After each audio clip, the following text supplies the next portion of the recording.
Hey, we got Chris Zaldain again. Chris, when your time is of the essence when you're practicing, you only have X amount of minutes. I know you're a rip bait fool. Oh, absolutely. Tell us what's going on with Absolutely. Megabass. Yeah, we're here in the Megabass booth.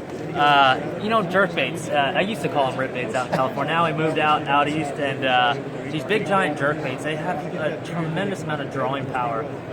You cast it out there on a big flat, grass flat, windblown flat, or a main rocky point, something like that. When you jerk that thing down there, I mean, the fish, for one, it feels it, it hears it, and it's looking around, and that big giant profile, this is the Megabass Canada jerkbait, oversized jerkbait. They feel that profile, they look at it, and when they look at that thing, they're like, oh man, I haven't seen anything like that that's fake, and it's 160 millimeters, it's like almost 7 inches long. That is a big rip bait. When I look at it, I mean, I'm automatically thinking Clear Lake up in Northern California, imitate one of those Clear Lake hits, or even, that'll imitate a big gizzard shad down there in Texas, Louisiana, or out here in Florida. That's a big giant golden shiner. When I'm ripping this guy, Yeah. is it a big?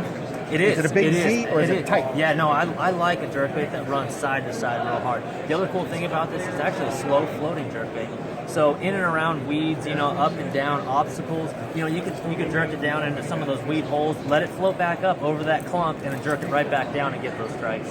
So this one's a slow rise. Slow rise. So yeah. I'm Chris Zaldain, and I'm pulling up to where'd you guys just come from? Kuayalaga? Yeah, Cayuga. How do you say that? Whatever. Cayuga. So you just come from this place here. Pretty clear water, right? Absolutely. Got some smallmouth Yep. stuff. I saw some of your Instagram stuff where you're pulling up Oh, schools. yeah, absolutely. Are you throwing 12, 15, fluoro, mono, what?